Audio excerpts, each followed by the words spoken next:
Olá, hoje é quinta-feira, 5 de janeiro. Os problemas que o uso contínuo de descongestionantes nasais podem causar à saúde. No quadro Fatos Políticos de hoje, as ações do Legislativo e Executivo da região neste começo de mandato. Na série sobre a vida e a carreira política dos 21 vereadores de Passo Fundo, hoje nós vamos conhecer mais sobre o RUFA do Partido Progressista. E ainda as tendências em tatuagens e alguns estilos que estão na pele de quem curte essa arte. O Canal de Notícias está começando com essas e outras informações, então fique com a gente, porque aqui você encontra mais conteúdo.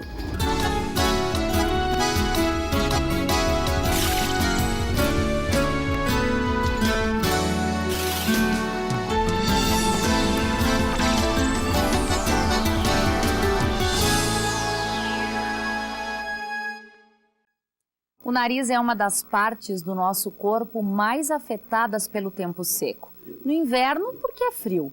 Bom, na primavera aí a culpa é do pólen, né? E quando o nariz entope, muita gente recorre aos descongestionantes nasais. Basta a temperatura cair ou as flores colorirem a primavera para muita gente sacar do bolso algum frasco de descongestionante nasal. Quando os dias são mais frios, a incidência é maior de gripes, resfriados e alergias respiratórias. Um verdadeiro prato cheio para apelar para tais medicamentos. Mas o hábito de pingar continuamente o remédio no nariz, além de viciar, oferece vários riscos à saúde. A Roberta era viciada no uso de descongestionante. Durante 3 anos, ela usava várias vezes ao dia, até que decidiu procurar ajuda. Eu sabia que esse medicamento não faz muito bem, até para via nasal, então eu procurei para ter uma qualidade de vida melhor, porque eu usava todo dia, muitas vezes.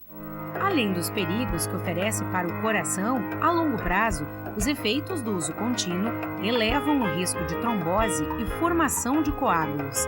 Na mucosa nasal, o uso abusivo provoca uma reação inflamatória, fazendo com que seja preciso quantidades cada vez maiores do remédio para aliviar o desconforto. Eles devem ser usados mas por períodos curtos, né? Geralmente de 3 a 5 dias no máximo. Passando desse período, os descongestionantes já começam a ter efeitos deletérios para o nariz, em que eles vão causar mais obstrução nasal.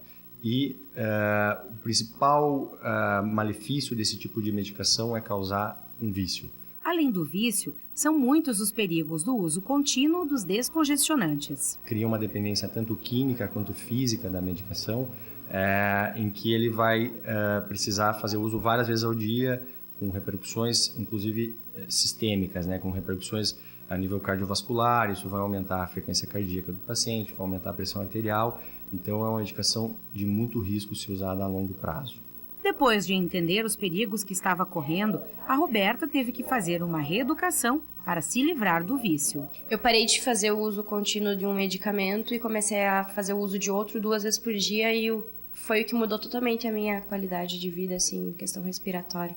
Ajudou bastante. Cada doença vai ter o seu devido tratamento, mas o descongestionante nasal não está incluído em nenhum dos tratamentos para obstrução nasal a longo prazo. Todos eles são derivados de uma mesma medicação, então são muito parecidos na estrutura química. Então, na verdade, não existe um descongestionante nasal que seja melhor do que o outro.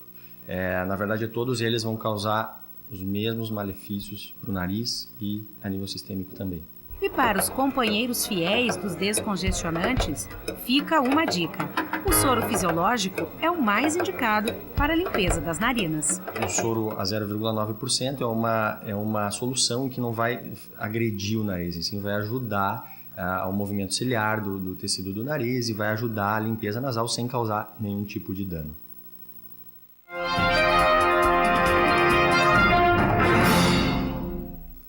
E toda quinta-feira aqui no Canal de Notícias você fica sabendo dos principais assuntos da política nacional, estadual e local.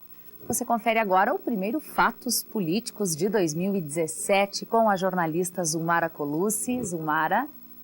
A palavra de ordem dos mais de 5.500 prefeitos que tomaram posse no dia 1º de janeiro é austeridade. E não é por menos.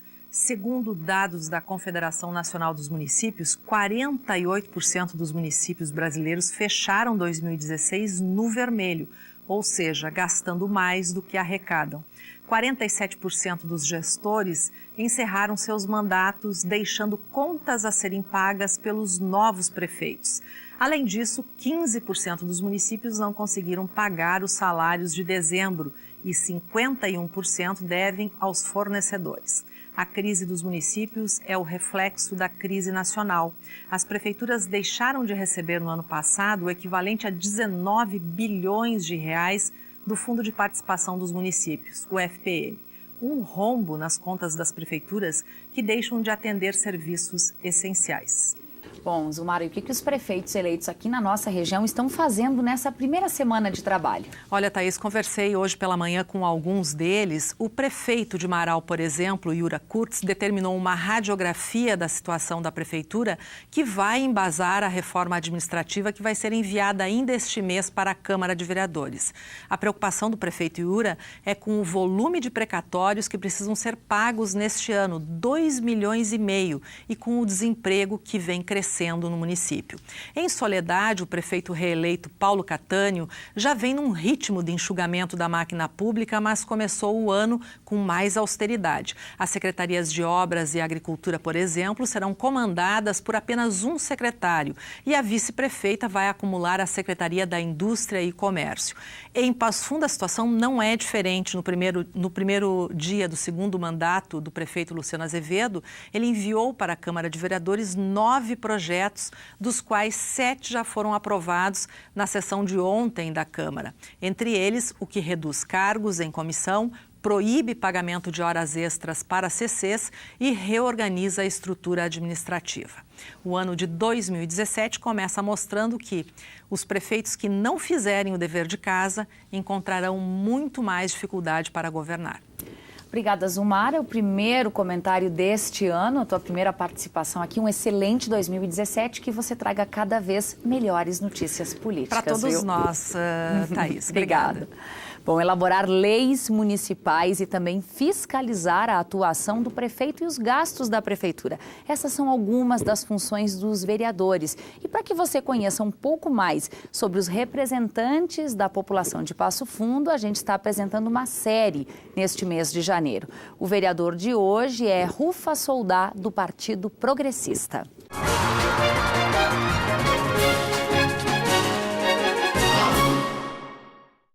Meu nome é Cláudio Luiz Rufa Soldá. Nasci em Porto Alegre, 3 de 3 de 64. Mas, na verdade, só nasci em Porto Alegre, porque a cidade que eu mais amo e gosto é Passo Fundo, que eu me criei e admiro essa cidade. Então, eu sempre digo para as pessoas que a minha cidade é Passo Fundo, só nasci em Porto Alegre. E como minha família veio do interior, que é o interior de São Brás, eu sempre vim para Passo Fundo para estudar. Aos 7 anos, eu vim trabalhar na churrascaria e tinha um balcão grande. Quando eu ia para o lado do balcão, eu não alcançava o balcão. Eu era miudinho, magrinho. E, na verdade, Rufa em italiano é craca. E eles me chamavam de Rufeta, porque ele era miudinho, magrinho, né? Eu concorri em 2012 para a vereador com Rufa. E foi fácil de eu botar o nome Rufa. E nesse tempo que eu trabalhei na churrascaria, todo mundo me conhece no bairro São Cristóvão. Me criei lá, vim para estudar no Jerônimo Coelho, estudei no Cecília Leite Costa. Então, todo mundo me conhece no bairro São Cristóvão, que tinha uma churrascaria na época, hoje não existe mais. Hoje é o posto tabagístico inteiro. E também trabalhei 10 anos de assessor com o vereador Tassi, né? Na política, quando eu entrei na política. Eu, na verdade, comecei a trabalhar com o Dr. Jaime de Bastiani, no antigo PFL. Trabalhei com o Dr. Jaime de Bastiani, trabalhei no diretório, vim trabalhando com ele me incentivando, o vereador Tassi concorreu em 2000. A deputada estadual, como era do partido PFL, eles só vão dar a mão para o Tassi, que nós temos no diretório.